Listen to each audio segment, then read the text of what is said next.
우리 바로 시작하도록 하겠습니다. 그냥 할게요. 어린 양을 먹이라, 어린 양을 먹이라.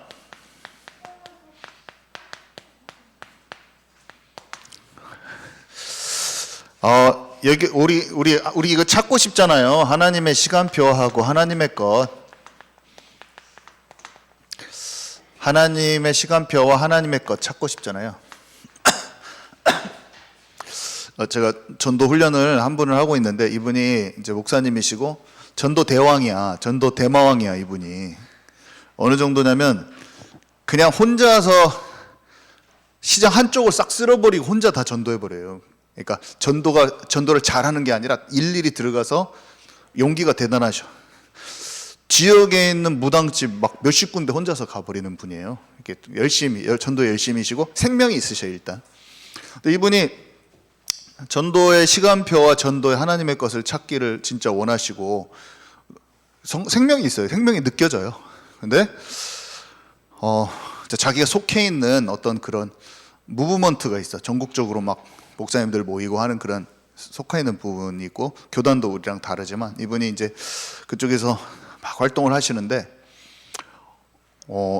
이제 제가 이유는 이번 주에 세 가지 거를 말해 주시더라고요. 어떤 세 가지 이유 때문에 자기가 그 단체에서 완전히 매장이 됐다고.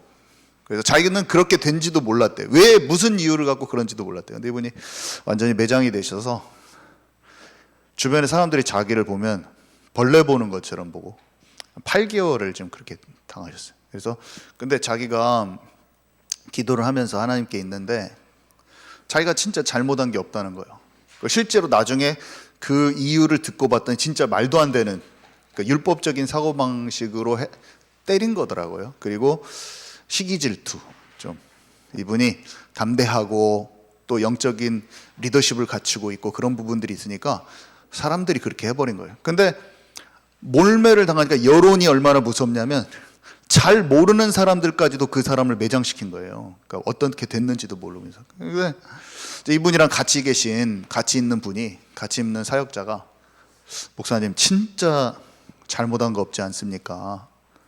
그러니까 마음이 너무나 답답하니까 가서 위에 그 리더십 그룹한테 가서 말하자고, 그 전체를 이끄시는 말하자고. 근데 이 목사님이 다 완성은 되지 않으셨지만 다 모든 것이 다 완벽하진 않잖아요, 사람이. 이분도 이제 가는 과정 속에 있고 하시지만 이거는 아닌 것 같다. 그것을 우리가 막 가서 막 이것을 항의하고 그럴 것이 아닌 것 같다라고 그분한테도 자꾸 말리고 저한테도 계속 같이 대화하면서 그래야 될 것 같다고 말씀하시더라고요. 그리고 마음을 잘 지키시더라고요. 그러면서 저한테 도리어 뭐라고 말하냐면, 아이고 내가 설쳐서 그래요. 내가 그런 부분 갱신되라고 하나님이 하신 거예요. 막 자꾸 이렇게 말씀을 하시더라고요. 근데 제가 그 모습이 너무 보기 좋았어요, 사실은. 그렇게 고백을 하시는 모습이 너무 좋았어요. 그리고 저도 배우고, 그런 마음들이 진짜 고난당하는데 입을 딱 함구해 버리시고 옆에서 정의롭게 얘기하자는 것을 다 말리시고 계시고, 이분이 그 옆에 계시는 분이 실수해도 허허허 웃는 그런 것들이 생기면서 자기를 8개월 동안 하나님이 훈련시켰다는 거예요. 지난주에 만났더니 하나님이 정말로 놀라웠게도 어떻게 그 리더십에서 그 두 분을 부르셔가지고 모든 오해가 다 풀어졌다고, 그 자기가 잘못 알고 있었던 걸 다 말하고 모든 정지되어 있던 것을 다 열어주시면서 옛날에는 그냥 이 정도 수준에서 전체 지부가 50지부인가 돼가지고 거기에 목사님들이 모여 있는데 그런 데에 지부장 정도였는데 이분을 딱 그 지부장 위에 쪽에서 전체 전도 훈련 시킬 수 있는 순회 사역자로 이렇게 다 하려고 하시더라고요. 그래서 제가 이제 우리 모르는 사람이니까, 우리가 말해도 이제 모르니까 제가 말씀드리는 거지만 하나님의 시간표와 하나님의 것이 있더라고요. 정말 저 너무 신기했어요. 그래서 매주 이제 저랑 같이 조직과 그 전달할 것들을 같이 짰으면 좋겠다고 저는 한 30분 정도 와가지고 제가 2년 동안 훈련 받았으니까 하나님 때가 열려서 이렇게 열려지게 됐는데 저가 잘 받아서 거기다 전달도 하고 일단은 제가 가서 저는 다른 단체니까 뛸 수는 없지만 지난 2년간 배웠던 거를 잘 정리를 체계화해서 자기가 가서 좀 이렇게 잘 해보고 싶다고. 하나님께서 여시는 분이죠. 너무 신기하고도 재밌어 죽겠어요. 전도를 하려고 할 필요가 없다. 저는 진짜 오늘 목사님 말씀하셨지만 의도하지 않았어요. 거기에 문을 열려고 의도하지 않았어요. 그냥 아무것도 안 될 것 같은 곳에서 하나님이 주어주신 것에 차근차근 같이 나누고 맨날 속상한 얘기하고 복음으로 서로 나누기만 했는데 하나님께서는 정확하게 마음에 있는 깊은 뿌리와 여러 가지 오해를 넘어설 수 있는 힘을 딱 갖추게 하신 다음에 정확한 때에 문을 여시고 정확한 때에 할 수 있도록 하나님께서 하시는 것을 보면서 추수할 것이 많은데 일꾼이 없을 뿐이다. 내가 잘 복음으로 확립되고 준비되면 끝이다. 이런 생각이 드는데 이분이 거기에서 깨달은 것 중에 하나는 권위에 대한 순종이에요.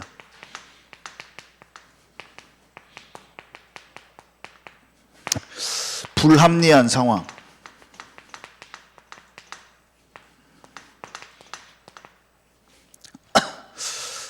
맞는 말이에요. 그 옆에 계시는 사역자가 그러는 거예요. 정당한 이유가 있지 않냐, 가서 말할 것이. 그 말이 맞잖아요. 가서 정당하게 잘못된 거 말하자는 거예요. 맞잖아요. 근데 그렇게 하지 않았다는 거예요. 그 다음에 또 뭘 했냐면 그렇게 하니까 그 흐름에서 나와서 자꾸 그만 가자는 거예요. 근데 이분이 8개월 동안 뭘 하신지 아세요? 사람들이 전부 다 눈총 주고 심지어 그 지금 말씀을 전해주는 그 원장님, 그쪽에 있는 단체 원장님도 지금 오해하고 있어. 다른 사람들 통해서. 근데 하나님이 그 단체를 나오라고 하지 않았다는 그 확신이 들기 때문에 오해받는 채로 그 자리에서 항상 밝게 웃으면서 같이 찬양하고 거기 앉아 있었대요. 8개월 동안. 저한테 말하더라고요. 제가 한 거는 진짜 하나님께 예배했다는 거예요. 나를 오해하고 있는 그 리더십이 말씀 전하는 걸 전부 다 자기의 치유 메시지로 받았다는 거예요. 이번 주에 얘기해 줬어요, 저한테. 이야, 진짜 그분이 거기에 있기 때문에 하나님께 배울 것을 놓치지 않았더라고요. 이야, 정말 저는 그 대화를 듣고 제 마음속에 약간 찡했어요, 저는 나는 이런 사람이 되어야겠다. 여러분들 어떻습니까? 불신자 남편, 교회 지도자, 직장 상사, 부모님. 불합리한 여러 가지 상황 속에서 참된 순종을 합시다. 저는 참된 순종을 할 거예요. 저는 정했어요. 교회 목회자, 우리 아버지. 저 우리 아버지한테 접대받고 간다니까요, 지금. 정말로 이게 아버지가 저를 마음껏 가르칠 수 있게. 목사라서 막 어려워, 우리 아버지는. 내가 목사가 돼버리니까. 막 종교적인 얘기하면 제가 막 딱 답을 막 주고 하니까 내가 그냥 바둑 둔다고 뭐라고 할 수도 있지만 아버지한테 막 배우는 거예요. 그냥 그러면서 내가 아버지 막 속을 저는 제 나름대로의 방법으로 그렇게 하는 거예요. 아버지한테 아들로서 그냥 우리 아버지 그렇게 하는 거예요. 어떤 순종을 해야 될까? 어떻게 해야 될까? 우리 이거를 합시다. 하나님을 믿는 신뢰함 속에서 딱 이것을 분명히 에스더도 그랬고 다니엘도 그랬고 분명히 그랬어요. 세상 권세에도 동화되지 않는 그 순종이 있었어요. 그 사람께 영적 동화되지는 않았어요. 항상 하나님의 기준으로 움직였지만 사람을 무시하지 않았어요. 우리가 영적으로 내가 안다고 답을 가지고 있으면서 남편 무시하면 안 돼요. 절대로 안 돼요. 그 남편 안 돌아옵니다. 그 남편이 정말로 가치 없게 여길 거예요. 복음 가진 여러분을 가치 없게 여길 거예요. 제가 아무리 복음 있다고 전도한다고 어찌고 하면서 목사님 무시하면 아무 소용이 없어요. 아무 소용이 없어요. 내 자리에서 내가 막 인품이 좋아. 내가 복음을 알고 불신자 남편한테 순종을 안 해. 딱 속에서 딱 있는 거야. 겉으로는 이렇게 하는데 속으로 가짜게 여기는 거야. 내가 높아가지고 마음이. 속에서 가짜게 여기는 건 아무리 말로 포장해도 안 돼요. 가짜게 여기는 게 다 드러나요. 내가 딱 속에서. 그렇게 하지 맙시다. 이게 하나님이 원하시는 원리예요. 영적 원리. 그때 이 사람이 진짜로 복음으로 치유된 것이 알아지고 하나님 나라가 이루어지게 돼 있어요. 저는 이거 오랜 훈련 끝에 알게 됐어요. 저는 지금도 저를 바꿔나가고 있어요. 더 바꿔나가고 있어요. 우리 아버지에 대해서, 목사님에 대해서, 어떤 그런 관계. 그때 내가 하나님께서 내게 세우신 권위를 말할 수가 있어요. 내가 뭐 잘못하면서 놈들한테 권위에 순종하십시오 이렇게 하게, 내 자체가 하나님이 원하시는 권위 아래 순응을 하고 있어야지. 다른 사람한테 말 못합니다. 내가 하나님이 세우신 그 권위 아래 순종할 수 있는 힘이 있어야 돼요. 온유한 자. 저는 그렇게 생각하고요. 이분은 영적 선입견과 편견이 없어요. 이게 얼마나 부드러운 사람인지 몰라요. 이분이 좀 약간 어떤 부분에서 말 함부로 하고 무식할 수 있어요. 다른 사람 평가 그렇게 할 수도 있어요. 저에 대해서 선입견이 없어요. 제가 나이가 한참 어리거든요. 근데 저를 전도 훈련의 리더십을 저한테 딱 맡겨요. 그 교회를 함부로 누가 다른 교회에서 젊은 목사가 와가지고 훈련을 막 한다고 뭐 훈련 받습니까? 안 받아요. 안 받아요. 절대로 안 받아요. 그런 사람은 없어요. 그냥 부르심을 아는 거예요. 영적 선입견이 있으면 고넬료 집에도 못 가요. 옆집이어도 못 가요. 이분은 그런 게 없어요. 시야가 넓어요. 어떻게 보면은 여기 갔다 저기 갔다 좀 그렇게 보일 수도 있는데 막 오만 대 막 다 가는데 이분이 그러면서도 자기가 있어야 될 것을 알아요. 시야가 넓어요. 선민의식이 없어요, 이 사람. 자, 그러면서도 전도 이전에 발견해야 될 것. 비슷한 내용인데 뭐를 알고 있냐면 중심이 통해지는 게 중요하다, 이런 걸 알죠. 그 다음에 역할과 분량. 아까 우리 목사님도 말했지만 하나님의 계획을 아는 게 훨씬 더 중요해요. 내 판단을 다 내려놓고 나와 상대를 딱 아는 거죠. 하나님의 계획을 아는 건 당연하고, 하나님의 계획. 이런 것이 안 돼 있는데 어린 양을 열심히 먹이면은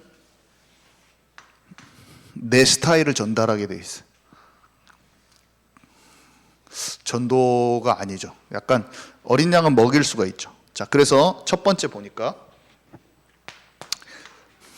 베드로에게 찾아가서 어린 양을 예수님이 먹이라고 하는 그 장면인데, 우리가 잘 알지만 예수 그리스도가 고백되어져 있지만 3번 부인하고 귀 잘라버리고 도망가고 제자들 친구들하고 자리 싸움하고 시기질투하고 그랬던 베드로가 지금 이거는 어린 양을 먹이라, 그러니까 복음도 전하고 제자 찾아 세우는 그런 과정인데 반드시 배신합니다. 제자화의 과정에 배신이 포함되어 있어요. 이미 경험하셨을 거예요. 얼마나 많은 사람들이, 우리 교회에서도 배신하고 떠난 사람들이 한둘이 아니에요. 직분을 다 받았는데 그 직분이 참 무색하게도 싹 배신하고 떠났어요. 그냥 인간적으로 봤을 때는 그냥 그럴 수도 있지 생각할 수도 있어요. 교회 자체가 그냥 종교적인 그런 종교 생활로 봤을 때는 뭐 이 교회 갔다 저 교회 갔다가 뭐 절에도 이게 여기 갔다가 저기 다녔다. 근데 진짜 광야길에서 여호수아 갈렙을 생각해보고 구원의 어떤 여정과 어떤 무브먼트를 생각할 때는 좀 이상한 거예요. 좀 뭔가 진짜 흐름을 놓고 생각했을 때 그냥 종교 생활, 교회 좀 다니고, 제 옛날에 그냥 교회, 여기 교회도 갔다가 이사 가면 저기 교회도 갔다가 막 그런 그냥 종교 생활 있잖아요. 그걸 생각하면은 뭐 직분도 버리고 그냥 받았는데도 함부로 하고 괜찮아요. 근데 진짜 영적인 것을 생각해봐. 만약에 초대교회가 진짜 생명 걸고 있는 그건데 그냥 진짜 목회자 통해서 안수 받아서 집사들이 7집사 세웠어. 근데 갑자기 딴 데 교회 가가지고 막 뭐 하는 거야? 아무것도 아닌 거예요. 아직 뭐가 시작이 안 된 거예요. 뭔가 시작부터가 뭔가 잘못돼서 직분 자체도 잘못 받았는가도 몰라. 직분자가 아닌데 직분 받았어. 영적으로 그냥 꽝이야. 성령과 지혜와 믿음 충만한 자들이 집사가 세워져야 되는데 뭔가 잘못 세워졌어. 집사 수준도 아니야. 근데 장로로 세워진 거예요. 제가 지금 사람을 깔려고 말하는 겁니까? 아니면 진짜 뭔가 영적인 걸 말하고 있는 겁니까? 그냥 생각을 해보세요. 아무것도 아닌 거예요. 그냥 영적인 거는 그냥 모르고 그냥 뭔가 하는 거야. 우리는 그런 것을 싹 벗어나 버려야 돼요. 다윗이 그런 여부스 족속을 폭파시켜 본 거예요. 그냥. 시온 산성에서 폭파를 가닥 시켜버리고 시작한 거예요. 견고한 성을 세운 다음에 그 다음에 전쟁터로 정복하러 나간 거예요. 시작도 안 된 거예요. 우리는 진짜 시작을 해야 돼요. 진짜 교회를 세워야 돼요. 진짜 초대교회와 같은 교회를 세워야지 대충 막 하나님은 아나니와 삽비라를 작살 내버립니다. 아니 뭐 죽이기까지 하시지? 흐름을 다 망쳐버려요. 견고하게 시작돼야 돼요. 교회는 우리의 힘으로 할 수 없어요. 잘 기도하면서 제 말을 생각해 보시면 지혜가 임할 거예요. 지혜가 임해야 됩니다. 배신할 때 찾아가시죠, 예수님. 우리는 배신을 해서 찾아간다고 또 다 돌아오는 거 아니죠. 그죠? 돌아오는 사람들이 있어요. 양육의 과정 속에서 아무리 우리를 버리고 배신하고 욕하고 비판해도 제자화되는 사람들이 있어요. 저도 이거를 지금 현재도 거치고 있고 현재 지금 저가 양육하는 사람들 가운데 현재 지독한 배신을 했다가 2번, 3번 돌아온 사람이 있고 지금 배신 가운데 있는 사람도 있고 많아요. 그 중에 돌아올 사람이 있고 하는 것이지 수도 없이 등에 칼이 꼽히는 거예요. 예수님처럼 그냥 누구 양육시켰는데 야가 막 잘 되고 그런 게 아니에요. 수도 없이 도망갔다 오기도 하고 같이 있는데 마음이 떠나 있고 막 같이 있는데 마음은 떠나 있어. 지금 경험하고 계십니까? 그런 제자들을 지금 현재 같이 양육하고 있으십니까? 질문입니다. 제가 지금 나를 배신한 제자들이 있어야지 정상이에요. 내가 만약에 양육을 해봤다, 내가 개인 양육자다, 그런 사람은 지금 신앙생활을 오래 해왔고 제자들 키워본 사람은 당연히 있어야 돼. 주변에 동역자인데 배신하고 막 있는 게 당연한 거예요. 내가 양육한 그 사람들이 양육자인데 나를 배신하고 뒤에서 욕하고 당연히 있어요. 그냥 당연히 있어요. 그렇지만 이런 제자들은 반드시 말을 받아요. 무슨 말을 받냐? 사명, 어린 양을 먹이라는 사명을 줬을 때 받고요. 비록 배신했지만 돌아오는 사람들이 꼭 있더라고요. 약속한 걸 기다려라. 집중으로 들어가는 사람들이 나오더라고요. 그 다음에 오직 나중에 네가 원하는 대로 항상 가다가 이제 원치 않은 곳으로 띄우고 가도 너를 데려갈 것이다. 너는 나중에 오직 돼서 성령 인도 받게 되는 사람이 될 거야. 우리가 이런 양육을 하게 돼 있어요. 제대로 지금 양육해 본 사람은 배신한 사람이 있을 것이고 그 배신에서 돌아온 친구에게 사명을 주고 집중할 이유, 육신 체질을 벗어나고 집중해야 된다는 말도 해준 적이 여러분 있을 것이고 너는 성령 인도만이 답이라고 얘기해줘서 그 친구가 그 집중 속으로 들어가는 게 있을 겁니다. 그 사람이. 그러면 여러분들한테 그 제자가 세워질 거예요. 이게 체험되어졌을 거예요. 앞으로 이 일이 우리에게 일어나게 돼 있어요. 자, 어린 양이 누구냐면요. 여기 보니까 고넬료 에디오피아 내시 회개한 사울 루디아. 이거 뭐냐면 백부장이었어요. 엄청 높은 사람. 고위 관직 장관. 내시 고위 공무원. 종교 지도자 바울 같은 사람은 그 다음에 국제 무역 상인 루디아는 엄청 거상이었거든요. 무슨 말입니까? 우리가 가난하고 어려운 사람은 쉽게 동정심을 갖고 도와줄 수 있어요. 우리 노숙자 막 어려운 사람. 근데 어린 양에 대한 관점이 지금 여기 있는 사람도 다 변호사, 의사, 고위 관직 장관, 우리는 교수, 재벌, 사업가. 제가 왜 이런 사람들만 썼을까요? 여기다. 어렵고 불쌍하고 마음이 심령이 가난한 사람도 써야 되는데 이런 사람들도 마음이 지금 고통스럽다는 거예요. 우리의 관점이 막 의사 선생님 저 몸이 아파서 왔습니다. 이게 할 처지가 아니라 이거 지금 저가 법적으로 문제가 있는데 변호사님 막 이렇게 막 인사 막 그 사람들한테는 막 더 보통 사람들한테는 대충 하고 막 그런 사람한테 막 더 이렇게 굽신거릴 자가 아니라 다 하나님 떠났다고.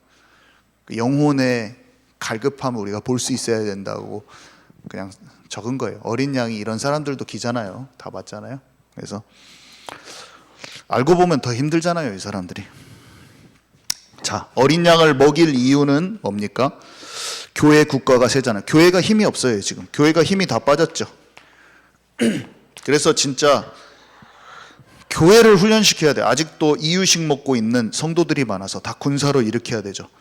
세계복음화의 지름길 2번에 보니까 디모데후서 2장 2절에 내가 들은 바를 충성된 사람들에게 부탁하라. 그들이 또 다른 사람을 가르칠 수 있으리라. 오늘은 이거 디모데에게 얘기한 건데 한 사람을 세워야 돼. 디모데를 딱 세워야 돼. 세계복음화의 지름길은 진짜 한 사람을 세우는 거야. 한 사람 제대로 된 제자를 세우는 건데 라합 한 사람이 세워지니까 여리고의 문이 되잖아요. 진짜 한 사람이에요. 여러분 한 사람이 지역을 뚫고 들어갈 수 있어요. 경찬 형제 한 명이 애들 막 많이 돌아오잖아요. 우리가 기도하면서 선생님 한 명을 만나니까 그 선생님 한 명을 통해서 그 학교 전체에 복음 전할 수 있더라고요. 지금 전주로 오시는 어떤 선생님 또 있는데 그 분을 만나려고 다음 주나 만날 건데 그 분을 만나는 게 아니라 사실은 그 학교를 놓고 그 학교에서 움직여야 되니까 현문 중에서 지금 김진명 선생님 만나지만 그 선생님 전체를 놓고 지금 기도하고 학생들한테 다 복음 전하는 거잖아. 한 명이 문이고 거짓 전체 지역이에요. 한 명이 만나주면 돼요. 얼마나 파괴력이 높은지를. 100배의 축복이에요. 한 명. 옥토는 100배예요. 전도의 문이에요. 그래서 우리가 찾으면 됩니다. 학교 전체가 듣고 병원 전체가 듣고 중앙아시아 전체를 뚫고 들어가고 목사님 한 명 나오면 그 목사님 훈련시키면 그 교회 전체예요. 지금 저번 주부터 새로 시작했어요. 또 제가 새로운 교회가 한 군데 열린다고 그랬잖아요. 갑자기 어떤 여자 목사님한테 연락이 오셔가지고 자기 언니 전도사님이랑 만났어요. 처음 만났어요. 갔더니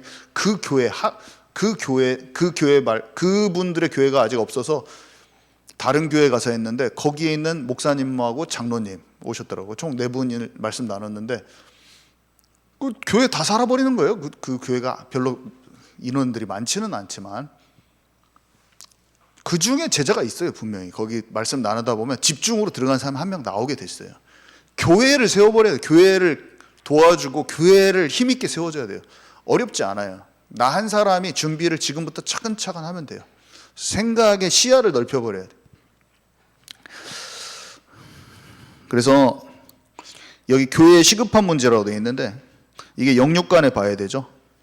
산모의 영양실조, 버려진 유아, 발육치 않은 아이, 혼자 방에 앉아있는 아이, 부모님의 외도 바람난 주부, 세상에 빠진 아버지. 지금 세상은 부모라는 타이틀만 얹혀져 있고 자녀들을 돌볼 수 있는 힘이 없어요. 부모님들이. 어른들, 편부모 가정, 우리 아이들도 정말 많고 방황하는 부모님들로 인해서 늘 혼자인 아이들, 애들의 마음 상태를 제가 대화를 해보면 신경쇠약, 자살 충동, 정서 불안, 애들이 많이 있더라고요. 우리 아이들도 많이 있고 저기 알파에서 만나는 친구들도 이런 상태가 많아요. 정서 불안 엄청 심하고 자살 충동 이렇게 많아요. 그리고 입에 욕이 막 그 스트레스가 욕으로 너무 많이 발산되고 있어요. 이거 가정이 다 깨져 있어요. 가정이 다 깨져 있고 영혼육이 완전 불균형 상태인데 그냥 현장에만 가도 그렇게 돼 있는데 아이들은 지금 세대는 다 무너졌습니다. 우리나라 막 하루에 300쌍이 이혼한다던가 엄청나요. 그래서 진짜 기도하고 살려야 돼요. 교회가 힘을 얻어야 돼요. 우리 서밋스쿨 너무나 잘하고 있죠. 너무 감사하고 너무 감사하죠. 우리가 이런 시스템을 힘있게 만들 수 있다는 건 하나님의 축복인데 진짜 해야 돼요. 누가 비판하고 막 교회 욕하고 교회 마치 무슨 우리 교회 막 무슨 저주받은 교회처럼 그렇게 말하는 사람도 있더라고. 진짜 큰 코 다치지. 생명을 놓고 그릇을 만들고 생명 살리는 거 좀 부족해도 함께하고 기도해 줘야지. 막 원망만 불평만 하고 막 욕만 하고 있어요. 그래서 되겠어요? 하나님한테 한 방 맞으려고? 우리가 부족한 것을 부족하다는 것을 욕하는 걸로 뭐 어떻게 해? 서로 보듬어주고 가기도 바쁜데 그릇을 잘 만들고 엄청 방해해버리는 거 믿는 사람들이 진짜 나쁜 거죠. 우리는 흔들리지 말고 남들이 아무리 욕하고 그래도 생명 살리는 그릇을 든든히 기도하면서 지켜내야 돼요. 저는 이렇게 생각합니다. 자, 그래서 여기 4번에 보니까 3번에 4번 보니까 말세의 위기 현상이 뭐냐면 히브리서 10장 써 있잖아요. 24절 25절 서로 돌아보아 사랑과 선행을 격려하며 모이기를 피하는 어떤 사람들의 습관과 같이 하지 말고 오직 권하여 그날이 가까움을 볼수록 더욱 그리하자. 정말로 코로나 때 많은 교회들이 모이기를 피하고 평화동 500명이 넘는 교회 주일학교도 없어지고 막 난리죠. 미국의 한 교회는 복음을 지키기 위해서 정부하고 막 싸우고 끝까지 예배를 지키는 교회도 있었죠. 그랬더니 막 진짜 사람들한테 욕먹었어요. 그 미국 그런 교회들은. 그래가지고 심지어 같은 교회들도 세상의 흐름 따라가는 교회들은 막 그 세상 그 정부하고 싸운다고 또 그 교회 욕하고 막 난리도 아니었죠. 코로나 때 그랬었죠. 먹고 사는 문제로 인해서 실내 예배 다 폐쇄시키고. 근데 모이기를 피하는 어떤 사람들의 습관같이 하지 않고 오직 권하여 그날이 가까움을 볼수록 더욱 그리하는 그런 죽음을 각오하고 예배를 지켜내는 교회들이 있는 거예요. 우리는 생명 걸고 예배도 지키고 당연히 지키고 현장에 파고 들어가서 어린 생명들 정말 살려야 됩니다. 그래서 무엇으로 도울 수 있습니까? 여기 쭉 읽어보시면 되는데 진짜 나 한 사람 꼭 여러분 개인 사역자로 세워지기 기도하시고 현장 사역자로 이 준비잖아요. 이 지금 시간이. 그래서 우리의 분량대로 복음 전파자로 말씀 사역자로 함께 세워져 갑시다. 이상입니다. 우리 팀별로 모임 갖도록 하겠습니다.